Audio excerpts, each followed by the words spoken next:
And we are live. Injury Week podcast. Ryan Ray alongside the good doctor herself, Dr. Ellen Wald. Miss Wald, it was over the weekend here in Texas. It was like 40s and 50s. Is it cold everywhere? Or is it just here in Texas? Yeah, no, we had like rain all weekend long. It was just rain and cool. As a result, my garden is doing really well, though. I have a ton of tomatoes. Yeah, Just to make you a lot of all green popping up jealous. now with all the rain that's going on for sure. For sure. Okay, we have on Dr. Dean Foreman here in a little bit, so we'll get to it. So I'm glad you put this in here because I've got some thoughts, and I'm sure you do too. Top official, this is from Axios. A top official says asking China to do more on climate change is not very realistic.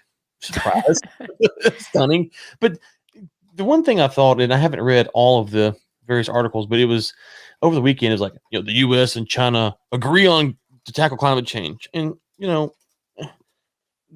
let's just take the climate change issue aside. Just you can insert any type of industry regulation. I think Americans need to stop and say, do we want to partner with China on how they regulate things? Oh yeah, Like that should be the first and easy question, right? exactly.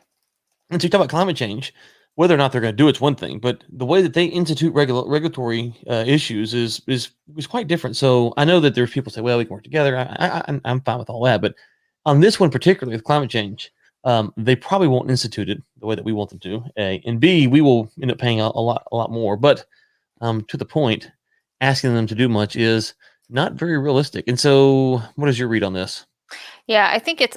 I mean, I think that it's all like optics. It's all the Biden administration say they want to win, so they go and they get China to agree to something, or they're like, we hold climate talks with China, and it leads to some, memorandum of understanding about how it's a good thing to reduce emissions all over the world, something like that. And then US goes and says, look, we got China to agree to do all of this stuff that they didn't actually get them to agree to, but they can claim they did. And Right, China's like, oh, US is happy, so we're going to go build some more coal plants now. right, right. And it says China aims to peak emissions by 2030 and reach carbon neutrality by 2060. Give me a break. There is no way they are going to peak emissions by 2030. Did you realize like 2030 is in 9 years? Yeah, Less, really. I that's the mean, number. we're almost halfway through 2021. That's So crazy. 2030 is like very, very close. They're gonna peak emissions then. Are they gonna like peak population then too? Are they gonna they'd have to actually go down in population Hmm. in order to peak emissions. Plus they'd have to like keep all of the population that's currently in poverty. I mean, like, are they planning to just not build, like, not manufacture steel at all? I mean, if they decide they want to become like a service economy like the US and not manufacture steel at all and outsource it all to, I don't know, North Korea or Hmm. whatever, or Africa, then maybe they could do that. But I don't see any intention of that. The only thing that I see China doing is moving to, or at least pushing, electric vehicles, at least some kinds of electric vehicles, which honestly I think does make sense for a city like Beijing or these big cities where there's a lot of smog, in which case I think that EVs can actually help reduce smog. Yeah, and they have a lot of those electric scooters over there too, which makes a lot of sense because if you don't have large families, which is not common in China like it is in the U.S., then you might only need two scooters to kind of get around town or whatever. Especially in a big city like Beijing, think about people in New York City. If you're positioned in the right spot in New York City, you don't necessarily have to have a car, right? You just go from here Yeah, to there. You can walk around. exactly. So having a small electric scooter or something like that, if the grid can maintain can handle the base load, then that's fine. The other thing is when you think about their emissions reduction, the question that I haven't heard answered or addressed yet is, will this include the emissions that they cause in other countries? Hmm. Yeah, that's Yeah. a good question. Can If we they can if they're like paying or giving out loans for mining operations in Africa, and that's a huge emission, then does that count too or not? I don't think one's going to take on that one.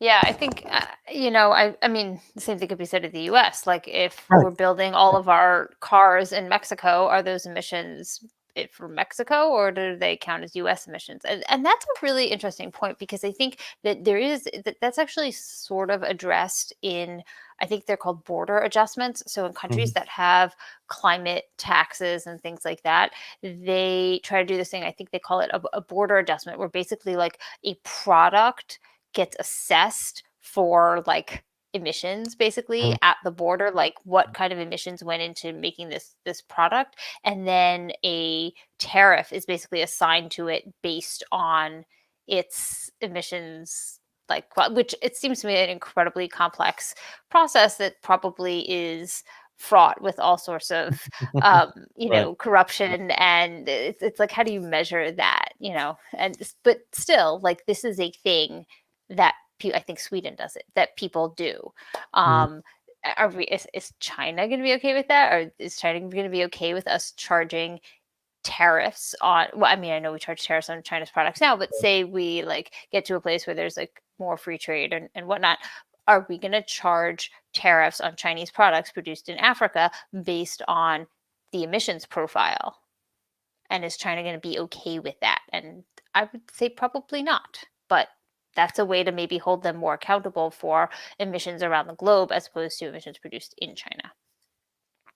Yeah, I wrote a piece about this in the War Room last week about kind of the West, especially the U.S., looking to China as how they handle things, and kind of not really realizing that the way they do things and the way that it gives them certain, at least appearances of competitive advantage, and sometimes it does because they can direct their economy. But we I think we have to be careful that when we look to what China does or how they do things, that they don't. There is no Supreme Court.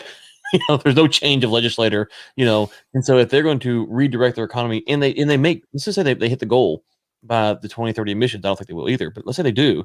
Um, that's a huge top down policy directive that will have massive implications throughout their economy and to their people. Some of the stuff that you said, and so I think we have to be very careful in the U.S. when we hear about initiatives like this with the Chinese, because how they accomplish their goals is not how I thought, at least before COVID, how we want to accomplish our goals. And so I'm a little concerned from that perspective. And by the way, I mean, we talked about this on the show before, but you know, during the COVID lockdowns last year in China, you saw what happened to the smog, right? So unless they're going back to full lockdowns, the smog problem's not going away by 2030, I don't think. Yeah, I don't think it is. I mean, also then the whole like net zero by 2050, again, that's like they're gonna have to buy a lot of offsets. Right. Right, exactly. Okay, speaking of climate change, according to Reuters, India may build a new coal plant due to low cost despite climate change. So I guess they won't be signing on to this zero emissions initiative with Well, that the was, Chinese. yeah, I mean, that's it's I think that's part of the whole, like, it's kind of part of the same thing, which is that, they're like saying, "Oh yeah, we're part of this, we're doing this," and then they're gonna go build a coal plant because they need cheap electricity, and India has coal. They don't have to import that coal, as opposed to importing natural gas and other things. And I think it's interesting. It says coal's contribution to electricity generation in India fell for a second straight year in 2020, marking a departure from decades of growth in coal-fired power. I'd be interested to see that number audited a little bit more, and how much was due to just economic issues, because okay, Right. so 2020 electricity generation across the board was down, but also in 2019 India did some stuff in terms of like fuel taxes and other things Hmm. that may have led to not as much electricity being used, as opposed, so that may be why there was they stopped increasing their coal power. Could also be maybe they're doing more natural gas. I don't know. I know that were really interested in developing like a shared natural gas field with Iran, and I think that would be very valuable for India. That's obviously been on hold. It says coal accounts for nearly three-fourths of India's annual power output. They have a long way to go. So I just don't understand why. I mean, it says they're claiming like, oh yeah, solar and wind prices are falling into record lows. Well, is that really going to help India? We're talking baseload coal Hmm. power. Hmm.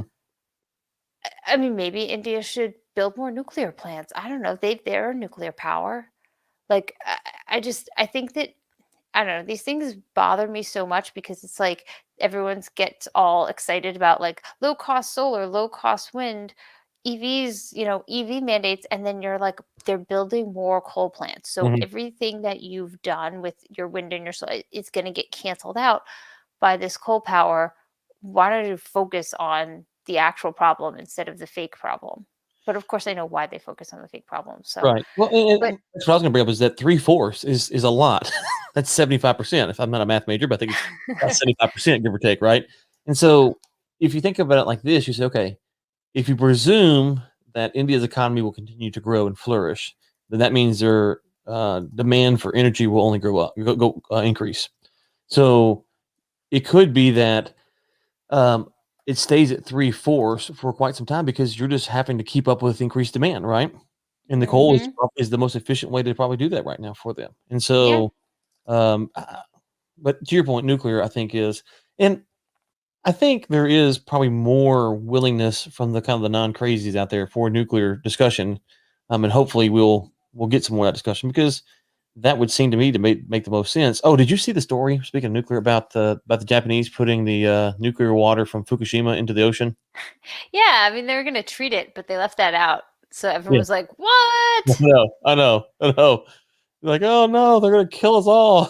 but Well, did you see the story? It was in Nikkei, which is a Japanese newspaper, so I haven't actually read it. It has I don't think it's been translated yet, but they ran a story saying that the Biden administration asked the Japanese to stop investing in LNG regasification plants in Asia.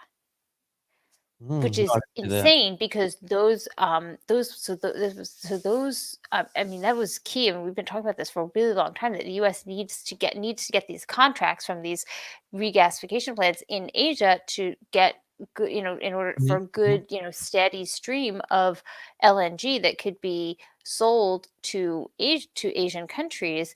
And without that, those plants aren't going to be viable in the gasification plants won't be viable in the US. And now you have like the Biden going and saying, oh no, stop doing that. I mean, what do they want? Like what like in all seriousness, like do they want more coal power in Asia? Because that's what you're get. You're not gonna suddenly get like windmills everywhere. Yeah, that is It's another or if problem. they want more nuclear, is that what they want? Yeah, I don't know. I don't know. I didn't see the story, so I'm trying to think of off Yeah. the top of my head what it could be. So I just found the uh, the Fukushima story kind of funny because everyone's always mad at China for overfishing and stuff like this, and China's like, it's an internal affair, mind your own business. And then the Japanese like, hey, we've cleaned this nuclear wastewater, but we're gonna dump it in the ocean. The China's like, oh my goodness gracious, how dare you? It's like, okay, guys, okay, come on, come on. Anyway, I think it's kind of interesting. Oh, one more thing about the India issue, which is that so this is apparently like a policy draft of something. And they haven't revised their electricity policy since 2005. So I guess side time to revise it. It said that they're suggesting adopting cost-effective pumped hydro storage to support the electricity grid, adding that only 4.8 gigawatts of a potential 96.5 gigawatts of pumped storage capacity has been developed so far. So I don't think that's a good. They Long. also recommended compensating natural gas plants for operating at reduced efficiencies to ensure grid stability. I don't know. It's kind of interesting. Obviously, I think they should work on their grid, but they're going to get a lot of pressure if they actually go through with building more coal plants. Right. The Okay, let's pictures do are crazy. Sorry, people should take a look at some of these pictures in the article of Oh, I like know. coal mining. Yeah, yeah, it's crazy. Okay, earthquake in southern Iran disrupts oil production, state media. Do you trust the Iranian state media? On some things, I mean, I thought this was interesting and would be an interesting way to talk about what's going on with Iranian crude production because Iran has been ramping up its exports like in a major way. Mhm, I mhm. got to take a look at some of the data that Tinker Trackers has been monitoring and for the past like several months. And the chart didn't make it into my investing.com piece, but basically in so in September, Iran was exporting 1.14 million barrels per day. And that went down by December it was like around 1. So a lot of it is like all around 1. And then suddenly in January, 1.5, February, 1.3, March, 1.8. Hmm. Iran only claims that they want to export 2.3. So they're like saying if sanctions get removed, we're going to increase our exports to 2.3. Well, they're almost there. Right. So I think that this is something that people are not paying attention to. Like there's a lot of Iranian oil on the black oil market. So it's almost like if there was really been an earthquake that has hurt oil production, that could actually be a bigger deal than, say, sanctions ending. Mhm. And where are you at on the sanction stuff? Because I think I saw was it you talking about the other day or someone was talking about the other day, and so, do you think there's any traction there? So I just think it's very unpredictable because the Biden administration has not been clear about what its intentions are. So during the campaign, it was like, we're going to return to the JCPOA. We're going to return to the JCPOA. Now, okay, so then now if you look at what they're doing to taking office, they haven't really moved significantly towards getting back to the JCPOA. And after Biden was inaugurated, Janet Yellen said that sanctions relief would be predicated on Iran returning to its nuclear commitments under the JCPOA. And Iran said, no, we're not going to do that until the US lifts all the oil sanctions. But now it seems like they're saying that it's not, this oil sanction stuff is not really written in stone. A State Department spokesperson actually said, like, we're going to lift sanctions that are inconsistent with the JCPOA, which in my mind is a totally fungible description that could mean anything we want it to be. So I just think that it's totally possible that that oil sanctions are on the table for whatever is being negotiated right now, and they could be lifted, or they could not be. Do you think I mean, so I'm trying to think of a good analogy, and I can't, but essentially what we've told we've told, Iran for the past, what, 2, 3, 4 years maybe? Was it Trump's first year they pulled out? It's been 4 years? 2018, I think, in May. It was like 3 May years. 2018. So 3 years, right? Yeah. Okay, so for 3 years, we've been saying, "Hey, you've got to operate your business like this," and the Iranians have figured out a way to do it. Do you know, they've struck deals with China, they figure out how to get around the sanctions. They're not making as much money as they could, but do they want to get back into this deal? Well, that's a really good point. I think that, I mean, I think the way I always read the deal was it was very favorable to them because it essentially just made them like pause their nuclear program for a period of time. And then after that time, it was Right. kind of like, hey, have at it, or hope that Mm, someone renegotiates something. So I think that for them, if they can basically, they have a lot of leverage here because they know that the Biden administration wants something, and mhm, they survived mhm. the Trump era. I mean, basically, Right. they were just waiting to see if they could hold out, and Mhm, they have. I mhm. mean, it's not been without cost. I mean, look what happened. I mean, they shot down a jetliner full of a bunch of, like, a lot of Yes. Canadians. Yeah. I mean, they made it. They're ruthless, but they made it. So I Right. think that they definitely have more on the table here, particularly if there technically are still oil sanctions in place, but they're exporting like 1.794 million barrels a day of oil. Yeah, they're probably not getting the prices they want and the currency they'd like, but it's happening.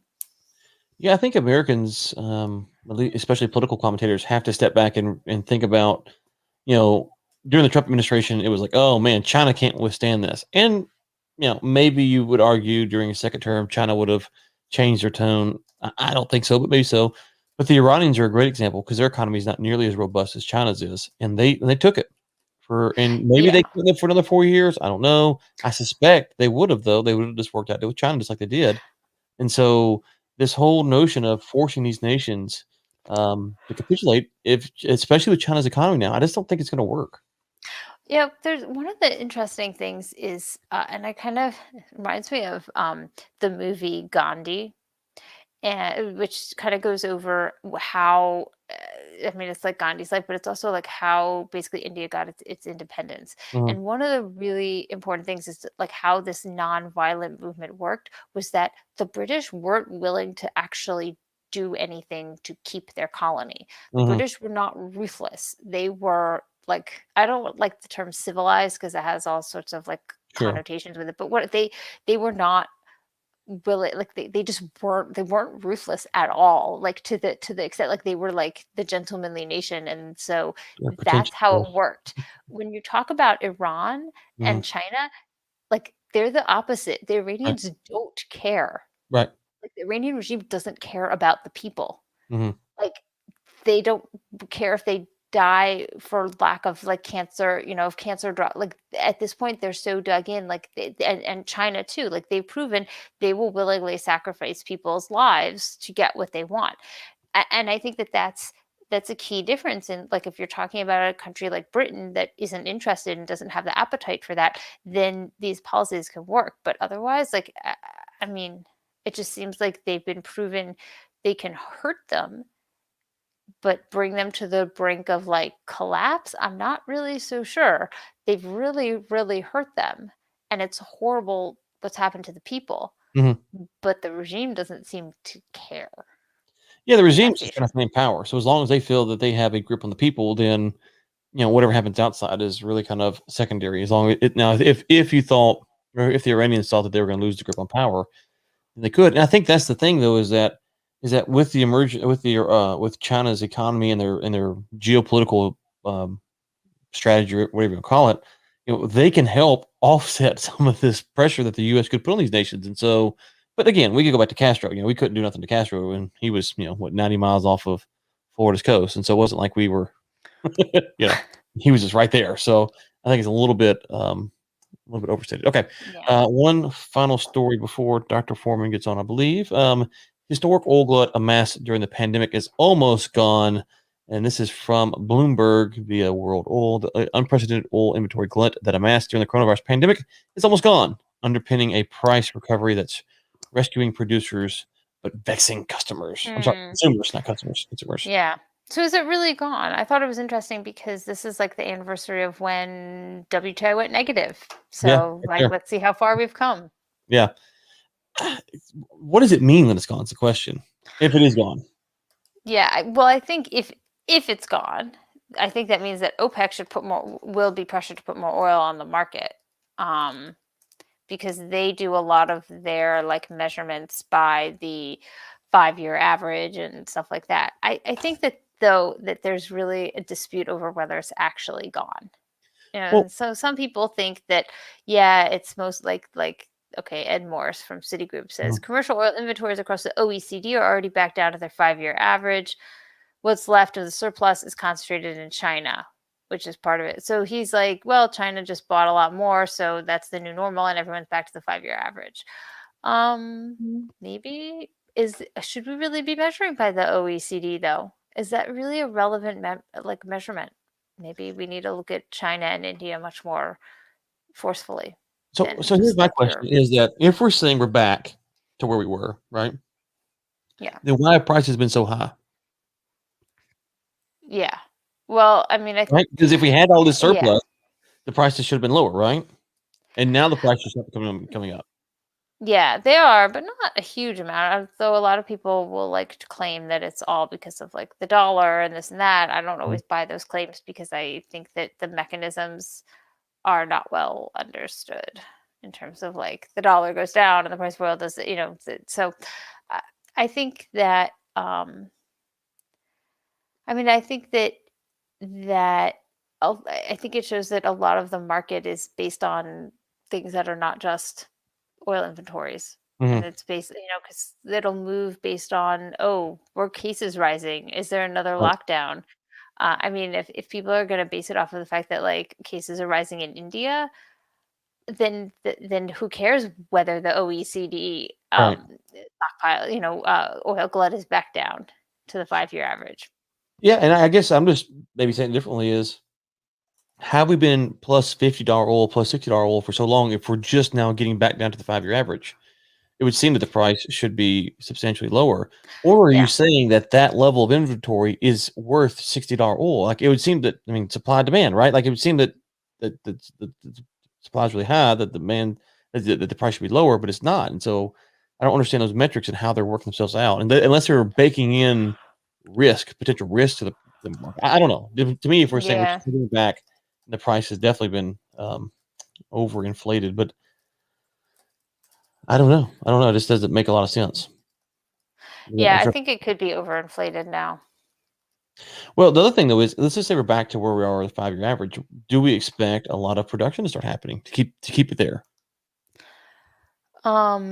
Yeah, well, so I've been saying, so isn't production increasing in the US? And I think a lot of it has to do with I actually now believe, at first I was really like, oh, these Biden policies, they're not affecting oil production now. I now believe that they are, that companies are extremely they've were always been hesitant to invest. The money may not be there, but they and that Biden's policies and the like back and forth, and the lack of clarity, especially about what's happening with federal lands and other things. I think that that really is impacting CEOs' decision making, and that they're choosing not to expand because of this. And that's holding it back, and that may also then could be contributing to overinflating the price. So, if the price has been overly high and we had a lot of supply, and we're about to see production ramp up because at some point we have to ramp up production or prices will get out of control. Like, how long do you think until we get to a spot to where we understand what the new metrics are to measure the price of oil? Do we have to ramp up production?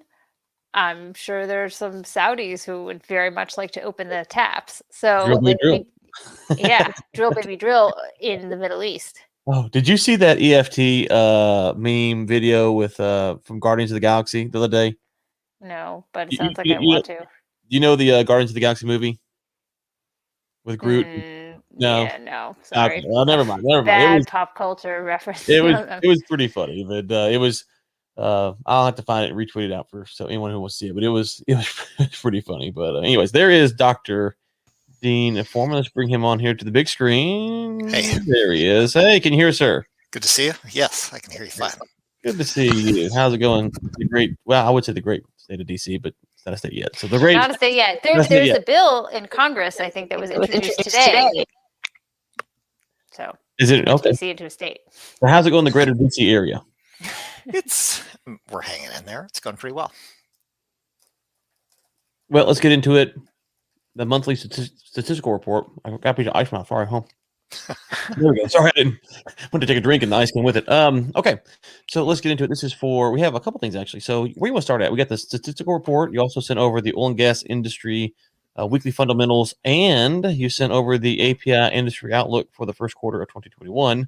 Yes. And so we had a couple things. Which one do you want to talk about? Whichever interests you. You got a bonus pack today because Well, we did get a bonus pack. Ellen and I were talking beforehand. Like, where should we start at? So, well, let me ask you: of these three reports, which stood out to you the most of all three of these?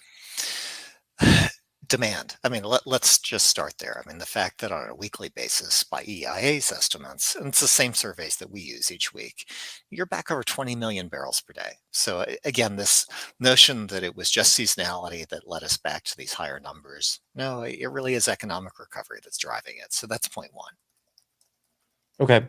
And yeah, so we were talking about that this morning on the Text One Guys podcast about demand being back. And I think right now you had to feel like wherever the demand numbers are at, looking at the COVID numbers and this kind of stuff, that you have to feel pretty good that demand is kind of there. Like there's not a lot of obstacles in the way. I don't think the U.S. is going back down to lockdowns. So if it is back to 20 million barrels a day, then you have to feel, as a U.S. producer at least, pretty good about that number, because there are things that could hinder it. But it feels like that we're kind of back to where we're going to be. And then going into summer driving season, we should see that number tick up some more. One would think, it is an optimistic sign in terms of economic recovery, the amount of driving that's coming back. We can see, even in the monthly data, when you can see, especially for rural gasoline, conventional gasoline, that really picked up. It really is a resounding amount of strength that's there. The thing that's maybe not so great if you're a U.S. producer, when we look out the window at the rig activity, it's picked up a little. But to meet anything close to what EIA is saying that you would Mhm. have by the end of this year. And their estimates have been higher. They've scaled them back, but they're still saying the US should be up 900,000 barrels per day in terms of crude oil production by the end of this year from the Mhm. beginning. And the rig activity is just not there. And there's part of it's capital availability, part of it is you can't just change on a dime. And in talking to many of our members, part of the issue is if you want to change off your budget for this year, they're people limited right now. So you start to have to go and find service companies or contractors where the people that were laid off have gone. And that's an issue because it makes it harder to restart. It adds time, it adds expense, and frankly, it detracts from productivity because you don't have just your most productive rigs and crews going at this point. So the challenge of if we accept that the data are telling us for the US and globally that oil demand's coming back, transportation is resuming as economies are reopening, as the vaccine progress is being made. And this isn't to say there aren't uh, economies that are still suffering globally, or some are going faster than others, right? It's Sure. not an even recovery. But in the aggregate, as the global market is resoundingly coming back, the US ability to participate in that recovery really is still a question mark here. Okay, so one more, and I'll pass it over to the good doctor. I was on a phone call the other day with the producer, and he was saying, "Yeah, yeah, jet fuel demand's back." And I'm like, "No, it's not. No, it's not." And so I went and pulled it up, and Good. total flights are basically they're pretty close, but the commercial flight, the passenger flights are still pretty far off. So how should Yes. we interpret this data? Is this when you look at the jet fuel demand and you look at kind of where it's at, and you say, okay, well, the commercial flights are still down significantly, but the overall flights are up, making up for it. So is this maybe a good thing in the long run that as we see people potentially start flying again, that we're going to really expand jet fuel, or are we saying no, no, no, no? As people begin to fly and stuff, we think. I know you can't make predictions, but just how Yeah. do you? So I'll stop there. How do you read the data? Because I don't want to get you in the prediction territory. So the materials that I shared with you, I was speaking with one of the major trade associations for the airline industry here in DC last week.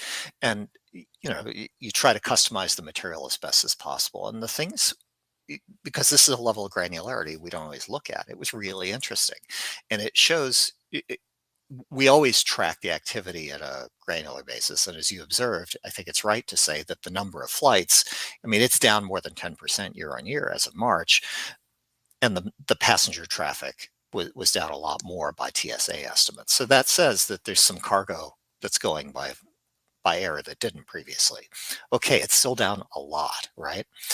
Now, the things that popped out in this analysis, one was that surprisingly, the amount of supply of jet fuel, the amount, normally if a refiner, if you, let's say you're distilling crude oil to make refined products, right? You normally get relatively fixed cuts of the cuts of the barrel of different products, jet fuel being one of them. And normally it would be between 7 and 9%.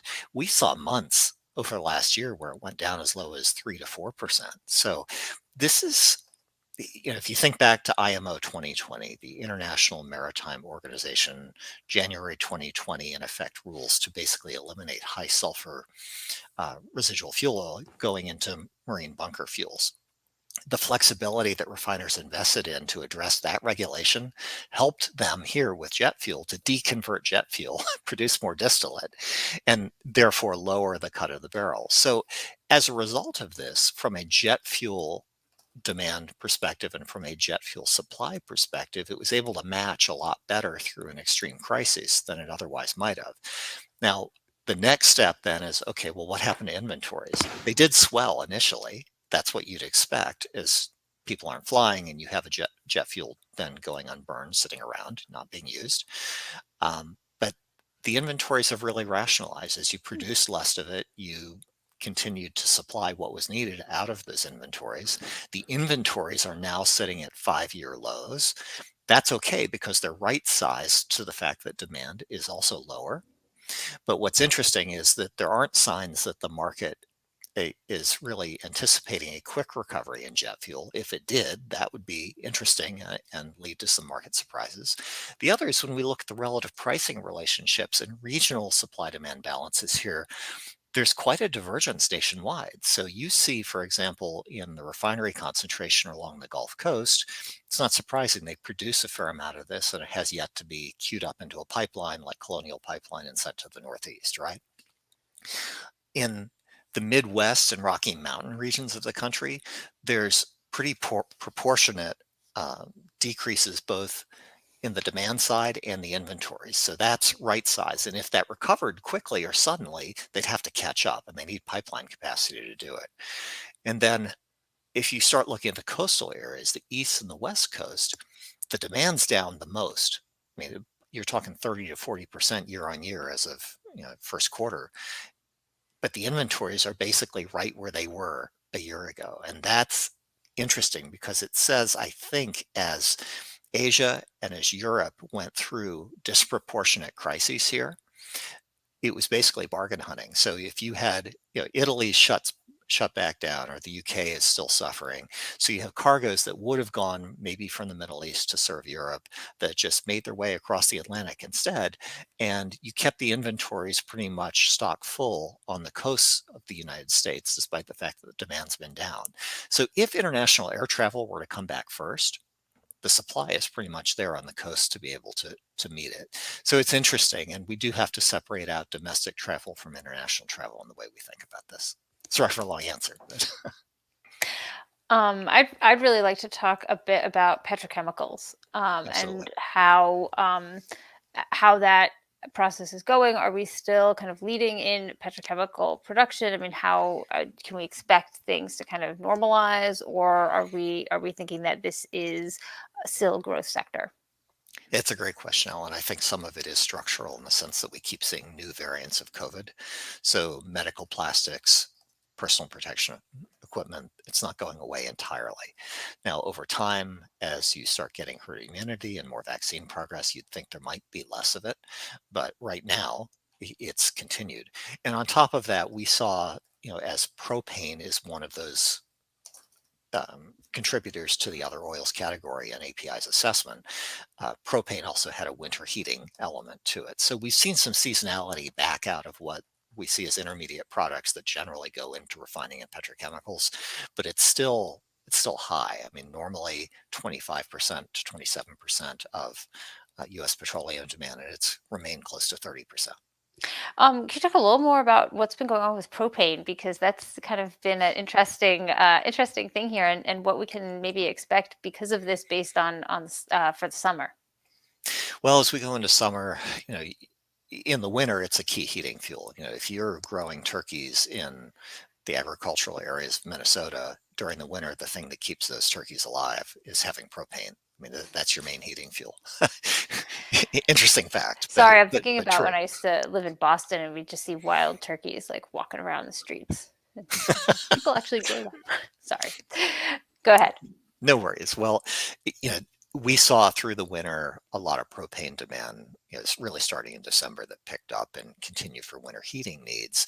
And now, propane is also a contributor to propylene supply, which goes into the medical plastics. So that demand has continued to be strong. As we go into the summer, yes, at least in the US, you still use it as a cooking fuel for barbecues and such, but it's not the level of demand that you see for heating in the winter. As that, you would expect that it'll normalize and that part of it will seasonally come back out.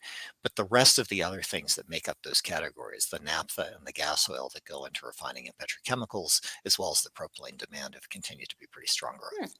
Interesting. So, so when people are upset that it costs so much to fill their propane powered grill, they could partially blame the demand on medical plastics.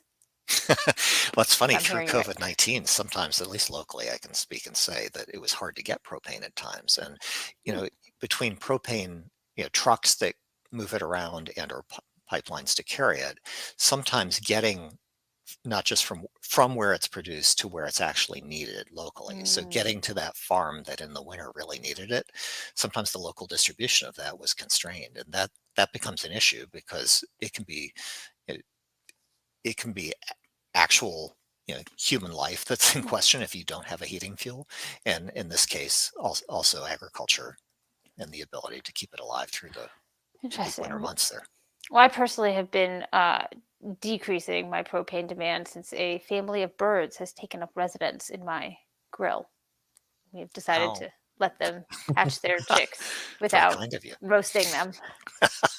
Dr. Furman, before you were on, we were talking. We were talking about roasting birds. We were talking about there was a report from, oh gosh, was it Bloomberg? I can't remember now. And it said that all of the excess oil that we've had over the past year, we're basically back down to pre-COVID storage levels. What does your data show? Well, Except for China, sort Except for of. China. Yeah. well, Supposedly China's bought booming all that right oil now. that was up the excess. So yeah. China's booming. I mean, look, the inventory data outside of the U.S., I mean, even OECD-wide can be, for developed economies, can be a little sketchy. So take it with a grain of salt on inventory data as a whole. Our data, which are together with EIA, is the best you're going to get in terms of inventory readings in the U.S., say it's still a little rich. I mean, you're a little high on crude oil, especially having gone through the refinery disruptions that you haven't completely worked off from, back in the mid-February to late February timeframe. By the way, refining activity is picking up. We're back to like 85% capacity utilization, which is the highest we've seen in more than a year. And if you start getting into the upper 80s, low 90s, that's really good. So it's not normal yet, but it's 2019 we saw low 90s to mid 90s even, and this says that it's normalizing slowly along with demand, and the fact that refiners, despite some weekly variance in those demand figures, refiners continuing to pick up and run these units says that they see demand continuing to pick up, which is a good thing.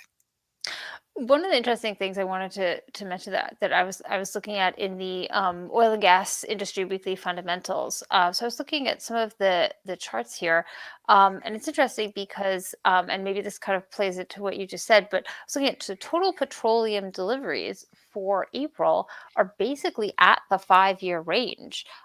Which I thought was really interesting. Though, if you look at total petroleum inventories, and then Yeah. the total are declining. Maybe you could talk a little bit about what we're seeing in these charts. So in our weekly brief, what we do is try to give, and this is something we started doing through the COVID pandemic last year.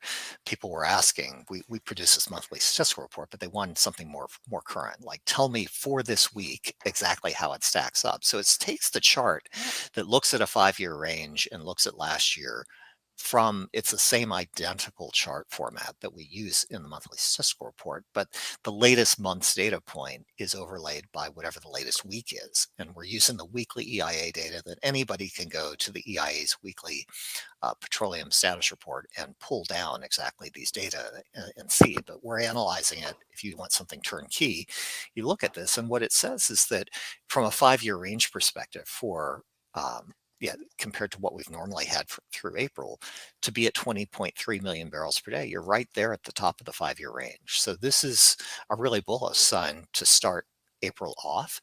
But the thing to note is that the weekly data have a lot of variation in them. And we've made the point on prior podcasts that the variation from week to week has been like 2 to 3 times larger than it has been historically back to 2010. Right. You got one more, Ellen? Okay. No, you go ahead. Yeah. So just to stay on that weekly fundamental. So just to be clear for the listener's sake, the API does not make predictions. So this is the EIA. It projects that the global oil demand could continue to exceed supply in Q2 2021 and support oil prices of about 59 a barrel through 2022, which Yes. is, I think we said, about $4 off the mark from where we're at right now. Have they expounded upon the thinking there? What's kind of going on with that kind of prediction? Because Bill and I were talking about this narrative beforehand. We have, the prices have been plus 60, right? And then you have an article saying, well, we're just now getting rid of the excess supply. It's like, well, that kind of seems weird that the prices have been so high. We're just not getting rid of excess supply, that we would think that the price should have been a little lower. But EIA is saying, hey, we're thinking 59. Have they given their reason behind that? They don't offer a lot of like in-text writing with their short-term energy outlook, which Okay. is where these data come from. But if you look at them long enough, you start to understand what's an artifact of modeling, as opposed to the way they go about modeling this really is a short-term model that pushes toward equilibrium, right? So it's always going to try to balance. And the question is, where does that balance come from? And what we're looking at here is a global supply-demand balance. So this is from their short-term energy outlook, their global supply, their estimates of global demand.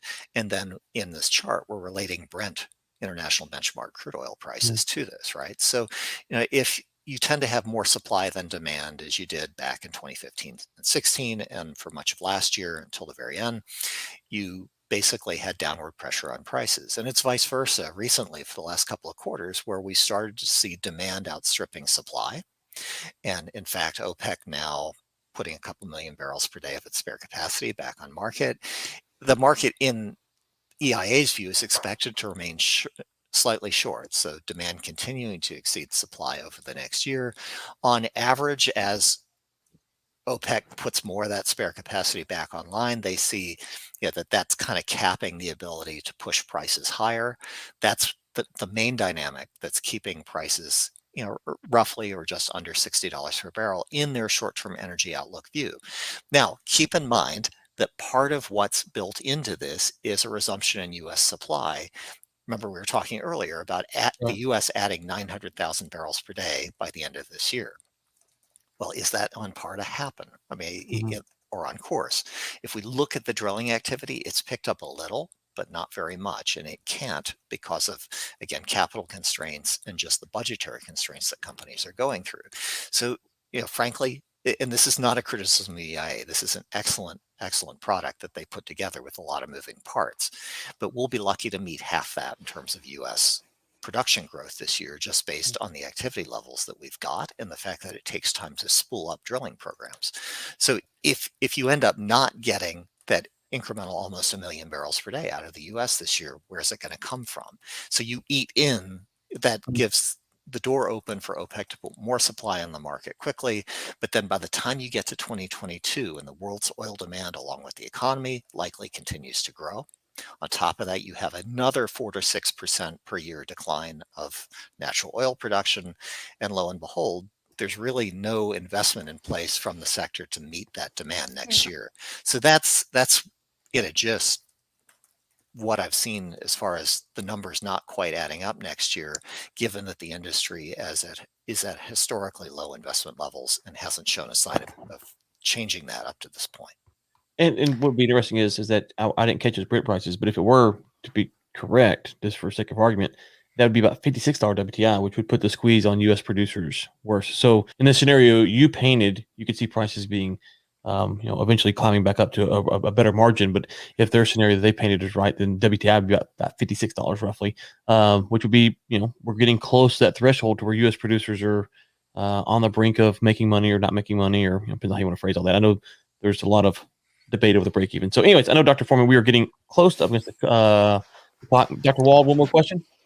I was really, I think that explanation really kind of covered it for me. Good. Basically, it kind of fills in a lot of the gaps. I guess I'm wondering if you're seeing any of this, and I was reading the Dallas Fed survey that they did recently, and it seemed like a lot of at least CEOs of the E&P companies there were definitely mentioned the lack of concrete or clear regulatory guidance from the Biden administration as a reason why they are more hesitant to invest. And I was wondering if you thought that was maybe something that is contributing to a lack of production growth, and if that's something that when these things become more clear, that might kind of resolve some issues. Thank you for raising that, because I think that's actually the corollary to nail this home, is that, or drive it home, is that if we start to look at the estimated break-even prices of producing crude oil across different basins, different production regions across the U.S., BTU Analytics has currently, and this is news, I mean, it's changed in the last 2 weeks, but their estimates from March would show that for the Bakken in North Dakota and for the Denver-Julesburg Basin in Colorado, that their break-even prices have risen from the $40 to $50 per barrel range up close to $80 per barrel, essentially taking them completely out of play from an economic on average standpoint. Why is that? Well, it's state regulation changes, largely in Colorado, that are driving this. It looks like it might be preemptive effects of the Dakota Access Pipeline potentially being taken off stream either by the Biden administration or the courts in the near term here, and people positioning to have to use rail if they lose that pipeline supply. And so you have this sandwich, if you will, of both state regulatory activity that is affecting the market and the potential for at least concrete medium-term effects of federal regulation. So right now, what has the Biden administration actually done besides make proposals? Well, they have concretely taken the Keystone XL pipeline off stream. So its permit was revoked. That's gone. That affects crude oil supply, the ability to use coking facilities and get heavy oil from Canada that compensates for the fact that we can't get it from Venezuela. You have a moratorium on federal leasing right now, so leasing on federal lands, both onshore and the offshore. That introduces a lot of regulatory uncertainty that also helps contribute from a market perspective to higher future price expectations. Beyond that, the infrastructure package that was unveiled in the last week or so, 7 of the 9 major tax proposals, they are aggressively against oil and gas production. And they do it under the guise of terminology of saying that this is to eliminate subsidies. But let's be honest, other than very small producers in the US who get some things that might rightly be considered subsidies, there are no subsidies for oil and gas in the US tax code. What there are provisions that for accelerated depreciation or certain tax deductions give symmetric treatment that every other manufacturing industry receives. And what they're doing is proposing to unilaterally take away all incentives that would put oil and gas production on a level playing field with every other manufacturing sector. So this is really quietly tectonic. It is flowing into market prices, I think. It's fair to say that people see this. If those provisions, those tax provisions go through, there could be little question that this would put upward pressure on consumer prices ultimately and challenge the ability even further of the US to participate in this supply at a time when industry investment right now is already challenged to break through these historically low levels. So it really is a sandwich of federal and state regulation together that are affecting both current market prices and future price expectations. And the market still, if you look at crude oil futures, is relatively flat. It'll be interesting to see if this comes to fruition, if that starts to change as the market digests more of that information. Okay, Dr. Foreman. Let's see. API.org is the website, and these reports, or at least some of them, can be found at the top right under Chief Economist. I don't know if they're all listed there or not, but at least the monthly statistical report is. And we will look forward to getting you back next month. Be May. Bill and I are talking. It's crazy. We're almost halfway through 2021. I keep saying 2020. I'm still stuck last year. We're halfway through the next year. I've got to thank goodness I don't write checks, or I would have them all backdated. So, anyways, working from home does that. It was good to have you on once again, sir. We thank you for your time and look forward to you next month. Pleasure as always. Nice talking with you both. Thanks. Thank you. And once again, that was Dr. Dean Foreman with the API. Ms. Wald, any final thoughts before we get out of here today? You are muted. Or you're miming, one of the two. No, I was actually double muted. I thought I unmuted myself on the computer, but I was actually muted physically on mine. Anyway, like, you're taking Dr. Fauci school, like double mask, the double double exactly. Yeah. So I think that this issue of the regulations, but also I was thinking about the tax issues, but for some reason I was thinking about them separately from oil prices, and I think I've realized that from what Dr. Foreman was saying is that they're really all in the same kind of ball. And I think it would be nice, maybe we can get someone on next week or later to talk a little more about what it means to say get rid of the subsidies, what that actually means, and what could be the effect for oil companies and maybe oil company stocks and also oil prices. So I think that's a really interesting issue to look into as this legislation progresses, or maybe not progresses, since I don't know. Today apparently Biden said he's open to compromise on infrastructure, and we also know that infrastructure means everything. Now everything is infrastructure now, so who knows where that's going. Well, if he wants to make podcast part of the infrastructure plan, we'll be happy to take a few stimmies from him. I just found it interesting that if I didn't realize on that chart is Brent at 59.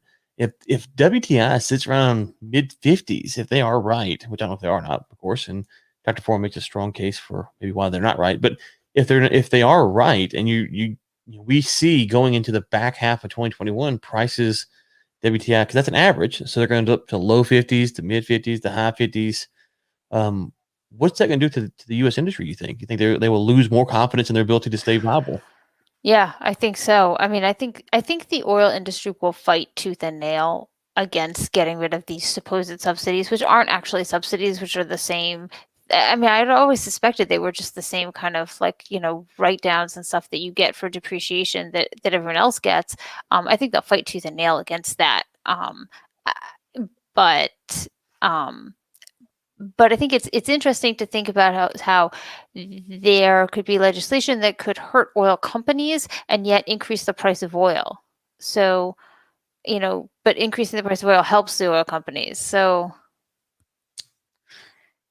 Guess we'll see. We'll be here to cover it whatever happens. So, yes. So all right, with that, we will be back. Yeah, next week. Next week, cruising along. Thank you everyone for tuning in, and talk to you then. Bye.